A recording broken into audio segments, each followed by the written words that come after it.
어느 이른 아침에 눈을 뜨자마자 아주 소스라치게 놀란 적이 있었는데요. 제 기억으로 2년 전 어느 토요일 아침인 것 같습니다. 새벽 설교를 할 제가 늦게 일어나는 바람에 제가 소스라치게 놀란 적이 있었습니다. 매일 아침 빠짐없이 알람 소리를 항상 듣고 일어났지만요, 어쩐 일인지 와이프도 저도 듣지 못할 때가 있었습니다. 제가 이를 통해서 깨달은 것이요, 알람의 효율성은 알람 소리에 있는 것이 아니었습니다. 내가 알람 소리를 얼마나 계속 무시하고 있지 않은가, 직접 관련이 되어 있다는 사실을 깨닫게 되었습니다. 다시 말해서 알람 소리로 내가 일어나는 것이 아니더라고요. 알람 소리를 무시하지 않으려는 욕구가 계속 자고 싶어하는 욕구를 능가할 때만이 비로소 잠자리에서 일어나게 된다는 사실입니다. 그렇다면요, 하나님의 알람 소리에 깨어나려면 어떻게 해야 할까요? 하나님도 우리에게요, 매일매일 알람 소리를 울려주십니다. 하나님께서 울려주시는 알람 소리로부터 시작된 각성과 깨우침으로 우리의 영적 잠자리에서 일어날 수 있다라는 사실입니다. 하나님의 알람 소리를 우리가 더 이상 무시하지 않으려고 할 때만이, 또한 하나님을 주목하고자 하는 우리의 간절함이 다른 것들을 주목하라는 것을 능가할 때만이 마침내 자신이 각성할 수 있고 깨우칠 수 있다라는 사실입니다. 예레미야 6장 1절부터요, 베냐민 자손들을 시작으로 온 이스라엘 백성들에게 오늘 본문 말씀은 하나님의 알람 소리입니다. 그것도 보통 알람 소리가 아니에요. 1절입니다. 재앙과 큰 파멸이 북방에서 엿보아 오미니라. 비상상태입니다. 이것이 곧 하나님께서요, 바벨론을 통해서 남유다를 멸망시키시겠다는 하나님의 알람 소리입니다. 그런데 하나님의 알람 소리는 여기서 끝나지 않았다는 것입니다. 4절과 5절을 보십시오. 심판의 도구로 부르실 바벨론을 향해서요, 전투 준비를 명하시는 알람이 울립니다. 6절과 7절에 보시면요, 예루살렘의 죄악을 낱낱이 폭로하시는 알람을 말하죠. 그리고 8절에 마지막 하나님의 알람 소리가 들립니다. 예루살렘아, 너는 훈계를 받으라. 그리하지 아니하면 내 마음이 너를 싫어하고 너를 황폐하게 하여, 어떻게 황폐하게 합니까? 주민이 없는 땅으로 만들이라. 이건 엄청난 알람입니다.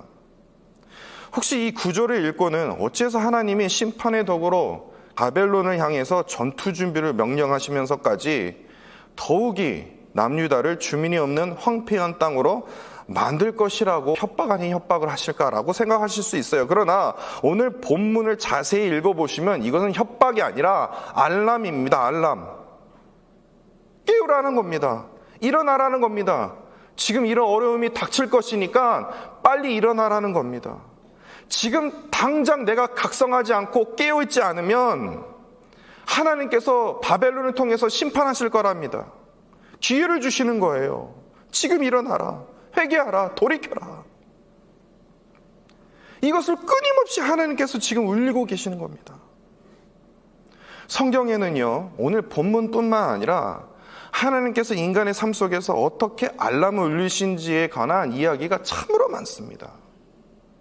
하나님께서는요, 우리의 삶이 산산이 부서지기 전에 우리의 깊은 잠에서 우리를 깨우시기 위해서 그것도 일찍이요, 알람을 울려주신다는 그 사실을 우리는 기억해야 합니다.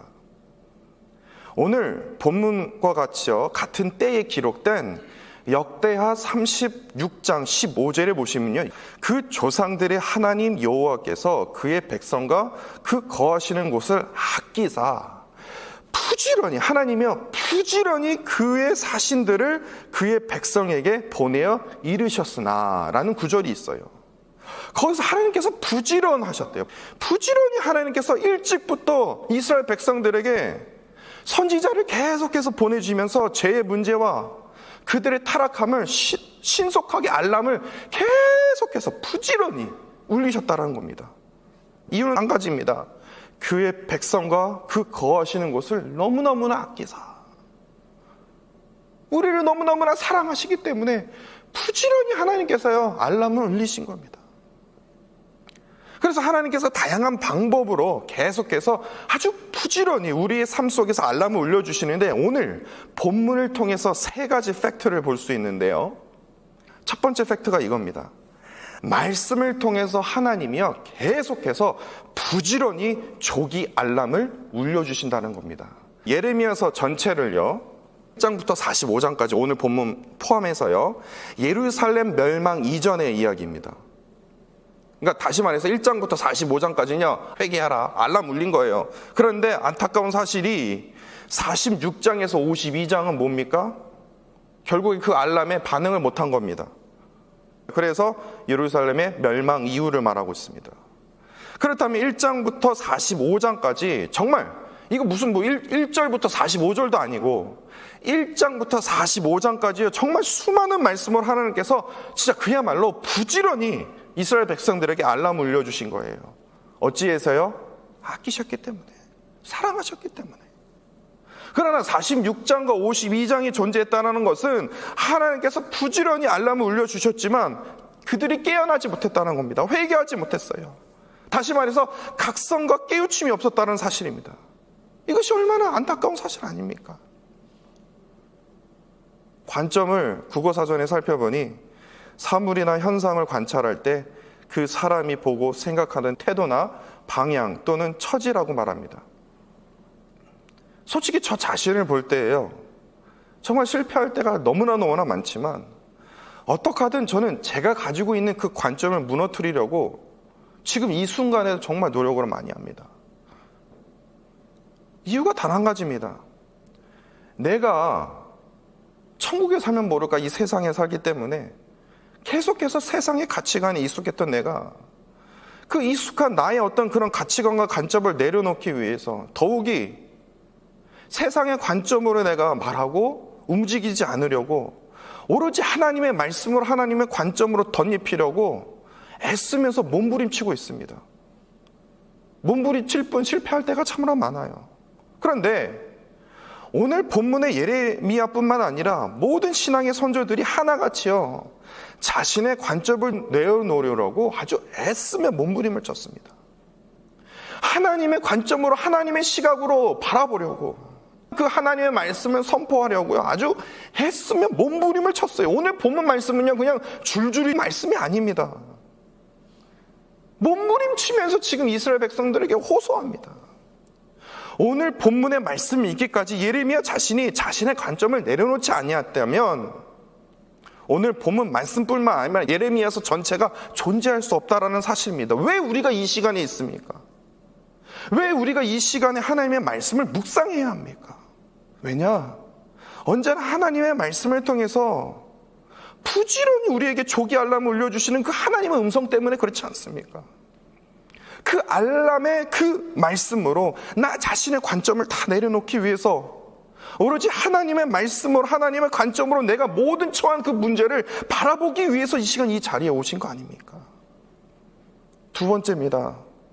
하나님께서 그분의 알람을 울려주실 때 멀리 있는 사람 사용하지 않아요. 주변 사람의 말을 통해서 조기 알람을 울려주십니다. 오늘 본문을 말할 것도 없이요 누구에게 알람을 울려주셨습니까? 예레미야입니다. 예레미야를 통해서 하나님이 조기 알람을 울려주십니다. 그런데 그 예레미야의 그 알람이 듣기가 좋습니까? 제가 이스라엘 남유다 백성이라면요 좀 거북합니다. 좀 알람을 좀 그래도 좀 듣기 좋게 좀 울리지, 뭘 멸망시키겠다는 등 아주 그냥 싹 쓸어버리겠다는 등 막 그런 말씀을 들을 때 좀 마음이 좀 그렇지 않습니까? 그런데 솔로몬은요 이를 알듯이 잠언 27장 6절에 이렇게 말하더라고요. 친구의 아픈 책망은 충직으로 말미암은 것이라고 말합니다. 여러분들이 위험한 길로 갈 경우에 정말 마음이 아프고 좀 그렇지만 따갑고 아픈 진리를 전하는 그 목소리, 내가 결코 원치 않는 그 목소리가 나에게 때로는 필요할 때가 있어요. 여러분들 그거 아십니까? 사도 바울이요, 그의 동료인 베드로를 깐 일 아십니까? 베드로가 어떤 일이 있었냐면, 이방인들과 함께 식사를 하다가 다른 유대인들이 오는 것을 보고 그 유대인들이 자신을 비난할까 봐 두려워서요, 그 자리를 물러난 일이 있었습니다. 그래서 갈라디아서 2장 11절입니다. 게바가 베드로입니다. 베드로가 안디옥에 이르렀을 때 책망받을 일이 있기로 내가 그를 대면하여 책망하였노라. 이게 기록이 되어 있어요. 사실 그렇지 않습니까? 우리의 실상을 있는 그대로 지적해 주시는 분들이 정말 필요하지 않습니까? 예를 들어 볼까요? 저한테 한번 예를 들어 본다면, 육적으로 본다면 목사님 배가 너무 많이 나온 것 같아요. 그러면 나보고 정신 차리는 겁니다. 나태해지지 말라는 거죠. 그리고 영적으로 본다면 왜 아직까지 자고 계십니까? 왜 기도하지 않냐고요. 이렇게 도전해 주신 분들이 나에게는 필요하다는 사실입니다. 마지막입니다. 하나님께서 그분의 조기 알람을 울려주실 때 이게 아주 중요합니다. 미래의 결과를 미리 겪어보는 조기 알람을 울려주신다는 겁니다. 하나님의 말씀을 통해서 미래의 결과를 견본으로, 아주 이그젠플로 미리 보여주시는데, 우리의 삶 속에서 울려주실 때 때로는 하나님께서 우리의 현재 행동에 가져올 결과를 미리 맛보게 하신다는 것입니다. 하나님께서 이스라엘 백성들에게 그의 미래의 결과를 견본으로 보여주신 게 바로 무엇입니까? 주전 722년이죠. 그의 이웃 동네인 북이스라엘이 멸망했습니다. 북이스라엘의 뭐 때문에요? 북이스라엘의 우상 숭배로 인해서 아시리아 제국을 통해서 심판하셨습니다. 주전 722년 남아있는 남유다 백성들은 그것을 다 들었고 보았습니다. 그런데 우상 숭배로 인해서, 그의 죄악으로 인해서 아시리아 제국을 통해서 멸망했는데, 참으로 안타까운 사실은 남은 이스라엘 백성들, 남유다 백성들은 그것에 대해서 인정을 하지 않았어요. 에이, 뭐 우상 숭배 때문에 그랬겠어? 지네들이 뭐 실수했겠지? 이렇게 생각한다는 겁니다. 예레미야서 1장 2절에 보시면요, 요시아가 다스린 지 13년의 여호와의 말씀이 예레미야에게 임했다는 겁니다. 그렇다면 요시아가 주전 640년의 왕이 되었거든요. 그러면 13년에 예레미야에게 말씀이 임하였으니까 주전 627년에 예레미야에게 말씀이 임한 겁니다. 그렇다면 북이스라엘이요, 주전 722년에 멸망을 한 이후로 95년 동안요, 95년 동안 남유다만 남아있지 않습니까? 95년 동안 끊임없이 많은 선지자들을 계속해서 하나님이 보내주셨어요. 하나님의 조기 알람을 울려주신 겁니다. 그런데 정말 가슴이 아픈 것은 예레미야서가 이스라엘이 멸망하기 전에 마지막 알람이었다라는 사실입니다. 마지막 알람이 주전 627년 예레미야가 시작 때부터 남유다가 멸망할 때 주전 586년까지 총 41년 동안요, 예레미야가 쉬지 않고 눈물로써 하나님의 알람을 계속 울리지 않습니까? 41년입니다. 41일이 아니에요. 41년 동안 계속해서 회개하라, 하나님께서 심판하시리라. 근데 그 알람 소리를 못 들었던 백성들이 하나도 없을 겁니다. 41년입니다. 계속해서 울렸습니다. 그런데 정말 가슴 아픈 팩트는 무엇인 줄 아십니까? 41년 동안 눈물로 울린 그 알람 소리에게도 불구하고도 하나님이 견본으로 보여주셨어요. 주전 605년에 무슨 일이 있었는지 아십니까? 1차 포로가 있었습니다. 그때 다니엘이 끌려갔습니다. 주전 598년에 2차로 에스겔이 끌려갔어요. 그런데도요, 돌이키지 않아요. 정신 차리지 않습니다. 계속해서 예레미야는 계속 말합니다. 정신 차리지 않아요. 결국에 주전 586년에 멸망합니다. 41년 동안요, 각성과 깨달음이 전혀 없었어요. 그런데요, 제 마음이 너무나 아픈, 그냥 지나갈 수 없는 구절이 있었어요. 11절입니다. 제가 다시 한번 읽어드릴게요. 11절입니다. 그러므로 여호와의 분노가 내게 가득하여 참기 어렵도다. 그것을 거리에 있는 아이들, 모인 청년들, 거리에 그냥 놀고만 있는 아이들이에요. 지금 나라가 어떻게 되는지 몰라요. 모인 청년들, 어려서 그렇게 생각하지 못해요. 그들에게 뭐 한다고요? 그들에게까지 부으겠대요. 지금 이 구절이 말하고 있는 게 무엇입니까? 아무것도 몰라요. 거리에서 그냥 놀고 있는 아이들과 청년들입니다. 그들에게 왜 하나님께서 분노가 왜 그들에게 임하냐고요. 무슨 잘못이 있게요? 그 이유가 뭡니까? 그들 때문에요? 그들의 잘못입니까? 아닙니다. 우리들 때문에 그래요. 우리들 때문에 그래요. 지금 요즘 아이들 말씀하셨습니까? 우리가 각성하지 못했기 때문에 그래요. 우리가 좋은 예를 못 보여줬기 때문에 그렇습니다. 다시 말해서 영적으로 말한다면 우리가 각성하지 못했기 때문에. 목사님 우리 애 어떻게 좀 해주세요. 내가 각성하지 않는데 어떻게 애를 각성시킵니까? 내가 하나님의 말씀으로 깨닫지를 못하는데 어떻게 아이들에게 말씀으로 깨닫게 됩니까? 결국 내가 벌 받으면요, 나로 끝나는 것이 아니라 우리 아이들까지. 저도 인정하고 싶지 않아요. 아니요, 저 그냥 11절 그 구절을 그냥 저 지우고 싶어요. 하나님, 너무하지 않습니까? 그냥 저만 벌하세요. 그러고 싶어요. 저는 오늘 본문을요, 남유다 백성들에게 오래전에 경고했던 하나님의 알람? 저는 그렇게 생각하고 싶지 않습니다. 이것이 우리 모두에게 주시는 알람이라고 저는 믿습니다. 다시 말해서 하나님께서 우리의 미래를요, 우리 루이빌 한인 장로교회의 미래를 생생한 견본으로 오늘 보여주신 겁니다. 저는 그렇게 믿습니다. 예배당 있는 것으로요, 노회원들 초대해갖고 그것으로요, 앞으로 이제 루이빌 한인 장로교회는 탄탄 데려올 거야, 그럴 거라고 생각하십니까? 저는 그렇게 생각하지 않습니다. 왜 하필이면 예레미야서를요, 오늘 하필이면 월요일 날 그렇게 큰 행사를 치르고 난 이후에 왜 하필이면 예레미야서 본문 6장 말씀을 왜 이번 주에 우리에게 주셨을까요? 그렇기 때문에 우리 모두는요, 하나님의 알람 소리로부터 나 자신이 먼저 각성해야 되고 깨달아야 됩니다. 깨달아야 됩니다. 저는요, 그 시작을 이렇게 시작하고 싶습니다. 저 안 하려고 했거든요. 저 11절 때문에요, 제가 이거 말 안 하면 안 될 것 같아요. 저는 이 시작을 이렇게 하고 싶습니다. 저 혼자라도 하려고요. 안 모이시면요. 이제 우리가 예배당이 우리에게 허락됐습니다. 이번 6월이요, 여름성경학교가 시작됩니다. 그리고 여름성경학교 이후에부터 유스 아이들의 예배가 없습니다. 그리고 8월 말부터 새롭게 마련된 이 예배당에서, 유스 방에서요, 유스 예배당에서 금요일 저녁에 유스 예배가 시작될 것이라고 말을 했습니다.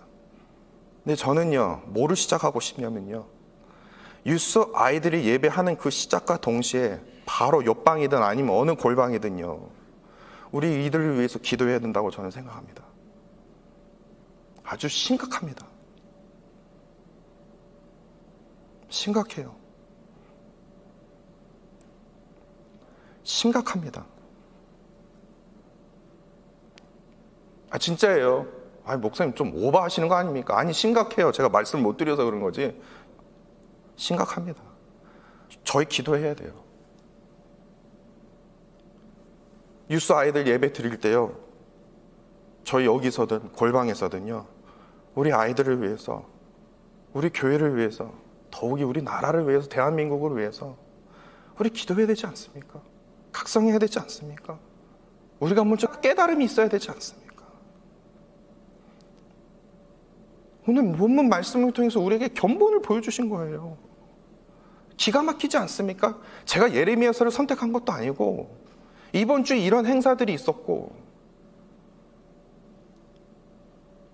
그런데 왜 하필이면 무슨 뭐 잘 나가는 교회에다가 소금 뿌리듯이요, 하나님이요. 11절 말씀을 우리에게 보여주신 겁니다. 오늘 본문이 말하고 있는 건 이겁니다. 하나님의 말씀으로 깨어져라. 같이 모여서 눈물로 교회와 가정과 사업과 나라를 위해서 우리가 기도해야 되지 않냐. 오늘 본문이 우리에게 지금 말씀하고 있지 않습니까? 진정한 각성과 깨달음으로 루이밀 한인 장로교회가 새롭게 일어나야 합니다. 지금 기도해야 될 때입니다. 더욱더 하나님의 말씀 앞에, 십자가 앞에 더 붙들 때입니다. 제가 이 말씀을 드리는 것은요, 저는 11절을요, 제가 무시를 못할 것 같아요. 우리 각성하십시다. 우리 깨어지십시다. 정말 하나님의 영광을 나타내는 루이빌 한인 장로교회를 세워가십시다. 그런 하나님의 귀한 성도 여러분들이 되시기를 간절히 원합니다.